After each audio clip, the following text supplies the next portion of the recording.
नमस्कार सर्वांना. नमस्कार. थोडं खाली मग कसे आहात सगळे? हसताय ना? हसत राहायचं, हसायचं आणि हसवायचं हे आपलं ब्रीद आहे. आताची नावं घेतली त्याच्यात मही काका, पु ल देशपांडे, कुसुमाग्रज म्हणजेच आपले तात्यासाहेब वि वा शिरवाडकर त्यांच्या जन्मदिवसाच्या औचित्याने हा राजभाषा दिन, मराठी राजभाषा दिन साजरा होतो. आणि आता लवकरच आपल्या मराठीला अभिजात भाषेचा सुद्धा दर्जा मिळणार आहे. त्याच्याबद्दल आपण सर्वांनी आत्ताच टाळ्या वाजवू.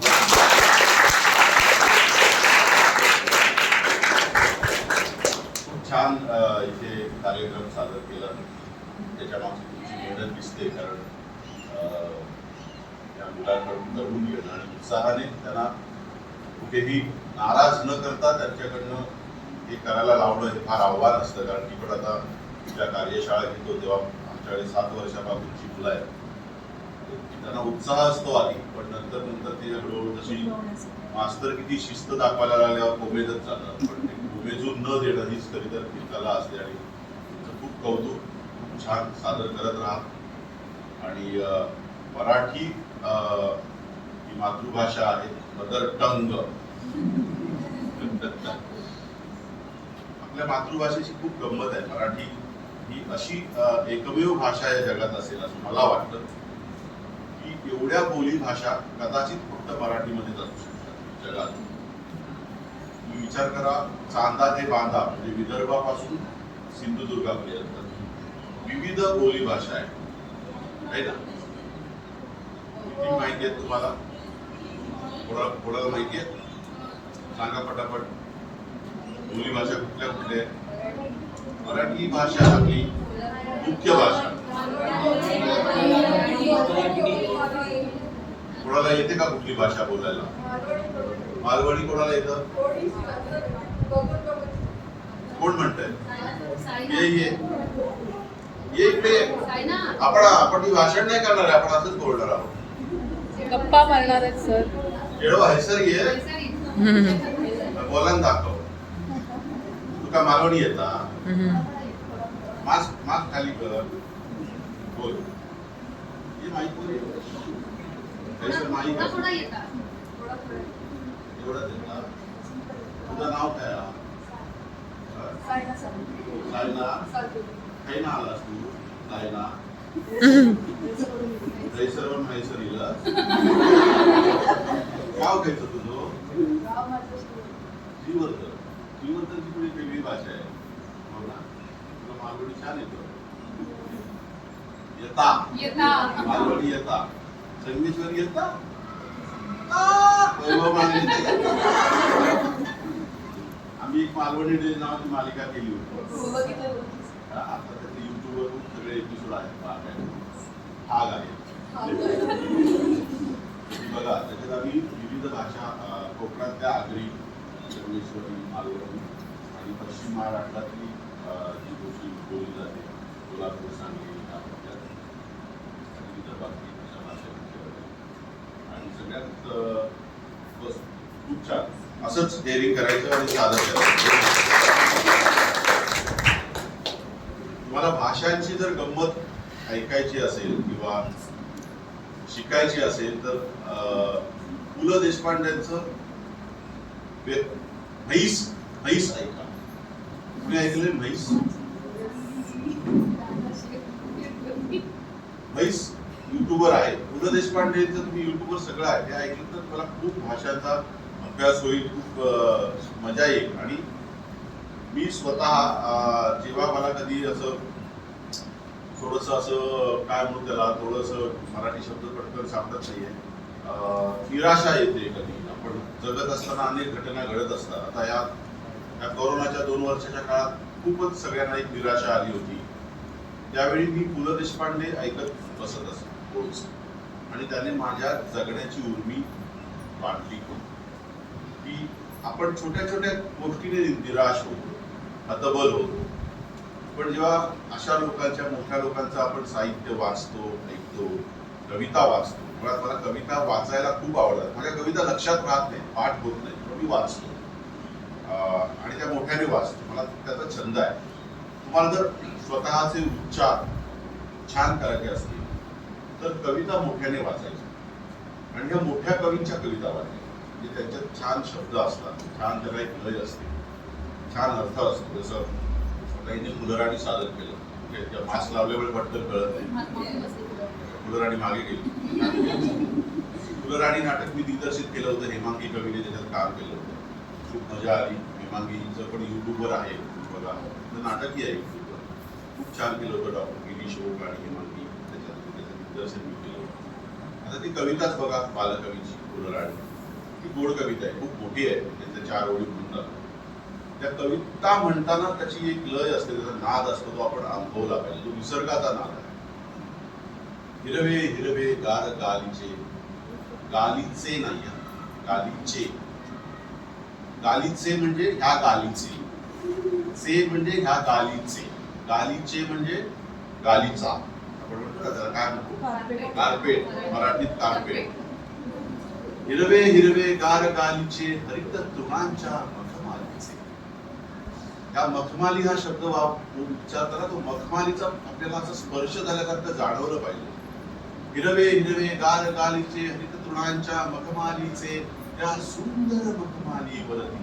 तर सुंदर हा शब्द किती सुंदर आहे ना, तो आपण पटकन बोलून त्याची मजा घालतो. सुंदर, त्या सुंदर सुंदर म्हणतात तर एखाद्या बैला बिलाचं नाव वाटतं ना, ते सुंदर इकडे बैल, गाढव, कुत्रा. हिरवे हिरवे गार गालीचे हरित तृणांच्या मखमालीचे, त्या सुंदर मखमाली वरती घराणी ती खेळत. दिसली पाहिजे गोड. गोड शब्द किती गोड आहे, आपण त्याची मजा उच्चारताना मजा घालवतो. गोड गोड निळ्या वातावरणात अभ्यास बने होती डोलत. प्रणय चंचला त्या भ्रूलीला अवगत नव्हत्या कुणाला. आईच्या मांडीवर बसली झोके घ्यावे गावी गाणी, याहुनी ठावे काय तिला साध्या भोळ्या फुलराणीला. कळलं? हा कविता ही आपल्यासाठी ना अक्षरशः परमेश्वराने दिलेलं मोठं दान आहे, ते आपण हरवू नये. मी नाही, तुम्ही खरंच कौतुक आहे. तुम्ही मुळात सगळ्यांचं कौतुक तुमचं आणि तुमच्या पालकांचं. मी आता मॅडमना तेच म्हणालो, सॉरी बाईना तेच म्हणालो की माफ करा, सॉरी पण नाही, माफ करा, बाईना तेच म्हणालो की ह्या सगळ्या मुलांच्या पालकांचा सत्कार करायला पाहिजे. ते मराठी माध्यमातून तुला पाठवलं. कारण आजकाल यु नो माझ्या मुलाला मराठी वाचता येत नाही, हे कौतुकाने सांगतात. असू दे, पण तरी सुद्धा मूळ मराठी आहे, शाळा मराठी, मराठी शाळा मराठी पण आहे ना. मराठी शाळेत पाठवलं तर कॉन्व्हेंट हायस्कूल आजूबाजूला खूप आहेत की, आहे ना. डॉन फ्रान्सिस्को, डॉन बॉस्को वगैरे काय नाव वगैरे आणि माझ्या मुलाला मराठी वाचता येत नाही हे जे काही अभिमानाने सांगितलं जातं, वा वा वा, मराठी मराठी नाही, देवनागरी. आपला गोल तोच होतो. नमस्कार, सरांचं स्वागत.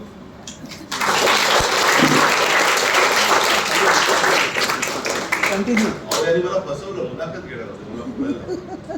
दोन्ही करूया आपण. देवनागरी ही लिपी आहे. आता काय झालंय, मराठी की देवनागरी हा घोळ अजून आपल्याला कळत नाही. आता आपल्या महापालिकेने आदेश काढला, मराठीत तुकारांचे फलक लिहा. मराठीत की देवनागरी? देवनागरी. आता मराठीत लिहायचं म्हणजे प्रत्येक गोष्टीचं भाषांतर करावं लागेल. मेडिकल स्टोअरचं भाषांतर काय होईल? औषधालय. ते नाही अपेक्षित आहे, ते देवनागरीत लिहायचं असं अपेक्षित आहे. तर मराठीत लिहा आणि देवनागरीत लिहा असं झालं पाहिजे. आपणही देवनागरीत जास्तीत जास्त लिहिलं पाहिजे. तुम्ही बघा, गंमत बघा, आपल्या देवनागरी लिपीला एक चित्रकलेचं हे आहे, म्हणजे तुमच्या रोमनला नाहीये. जी वळणं आपल्या देवनागरीला अ ला आहे, आ ला आहे, क ला आहे, ळ ला आहे. तर कोकणात गेल्यासारखं वाटतं की नाही प्रवास? रोमनला म्हणजे नाही, रोमन म्हणजे असं झिकझॅक आहे, असेल मजा नाही. कुठेतरी विदर्भात वगैरे गेल्यासारखं वाटतं. माफ करा, मी विदर्भातला असं तर रागू नका, पण सत्य आहे, त्याला काय करणार. तर रोमन आणि देवनागरी, याच्यात देवनागरी मी सुद्धा आता अट्टहासाने मोबाईलवरती मोबाईलला काय म्हणायचं? भ्रमणध्वनीवरती देवनागरी टंकलेखन करतो. माझा सकाराम गटणे झालेला आहे. सकाराम गटणे माहितीये? अरे सकाराम गटणे आहे का? युट्यूबवर पु ल देशपांडेंची एक व्यक्तिरेखा आहे, व्यक्ती आणि वल्ली मधली सकाराम गटणे. तो आता छापील बोलतो. तसे या मॅडम बोलत होत्या महोदय महोदय. मला काहीतरी वेगळंच झाल्यासारखं वाटलं महोदय. हा पण ते महोदय इतक्या वेळा आलं की माझा आता उदय होतोय की अस्त होतोय असो. तर गंमत. तर देवनागरी लिहा. मी मोबाईलवर भ्रमणध्वनीवरती देवनागरीतच शक्यतो टंकलेखन करण्याचा प्रयत्न करतो. या आपल्या लिपीमध्ये लिहिण्याचा फायदा येतो. आता उदाहरण सांगतो की रोमन मध्ये आपण सगळं लिहितो, त्याच्यामुळे काही शब्द काही अक्षरच आपल्याला उच्चारायची कशी माहिती नसतात, किंवा ती हळूहळू माणसाची माकडाची शेपटी गळून गेली तशी ती अक्षरच गळून जातील की काय अशी भीती वाटते. उदाहरणार्थ न, आपण रोमन मध्ये लिहिताना न कधी नाही एन लिहितो ना, एन. त्याचा उच्चार मग त्या मुलांना पुढच्या मुलांना तो न आहे हा शब्दच माहिती नाही. माझ्या कार्यशाळेत मुलं येतात त्यामुळे हा न आणि ण मधला उच्चारामधला फरक माहिती नाही. याचं कारण त्यांना देवनागरी ते वाचलाच नाहीये. त्यांनी एन वाचला, एल किंवा ळ, एल. हा मग आपण आता समजा कोणाचं नाव आहे काळेकर किंवा ळवर्ण नाव कोणाचा नाव सांगा, ळ आलेलं नाव घननिळा, घननीळ असं नाव असेल, घननीळ काळेकर असं समजा एखाद्या मुलाचं नाव असेल तर त्याचं नाव आपण काय वाचणार असतं? घननील कालेकर. कळलं? तर ळ हा ळ हे शब्द आपले लुप्त होतील जर आपण आपल्या लिपीत लिहिलं नाही तर. कळलं? तर हा म्हणून सगळ्यांनी अट्टहासाने आपल्या लिपीत लिहा आणि खूप छान वाटतं आपल्या लिपीत लिहिल्यानंतर.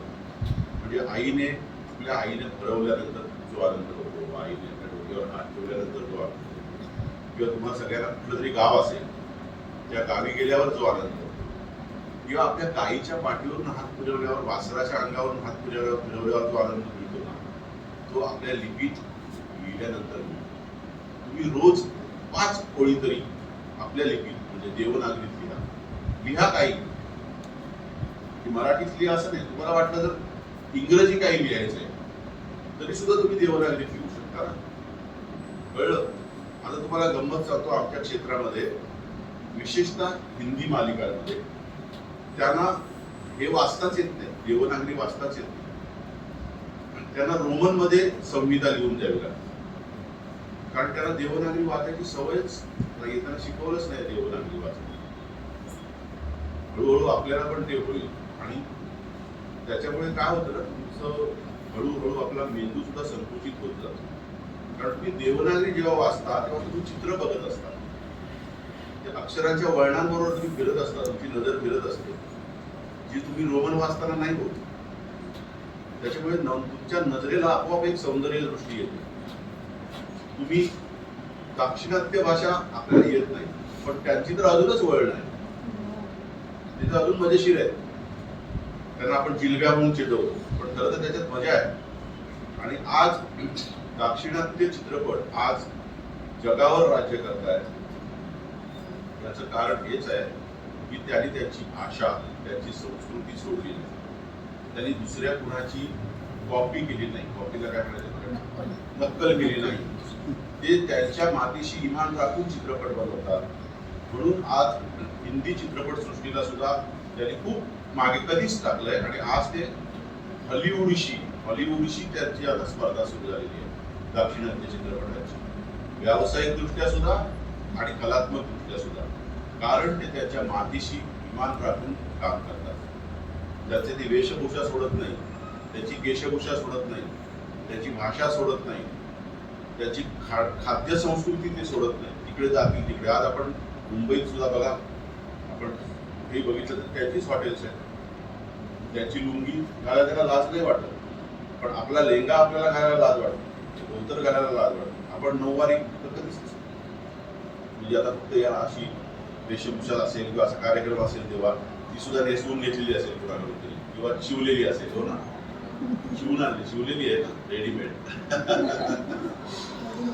पण ते ठीक आहे, काळानुरूप काही गोष्टी आपल्या बदलत राहणार, त्या बदलायलाच पाहिजे. भाषेचं पण तसंच आहे असं मला वाटतं. भाषा ही नदीसारखी असावी, प्रवाहित असावी, तिचं डबकं होऊ नये. आणि असं कुणी म्हणू शकत नाही की ही माझी भाषा म्हणजे ही शुद्ध आहे. कारण सगळ्या भाषा ह्या कुठल्या ना कुठल्या अनेक नद्यांच्या, उपनद्यांच्या प्रवाहांच्या संकरातूनच निर्माण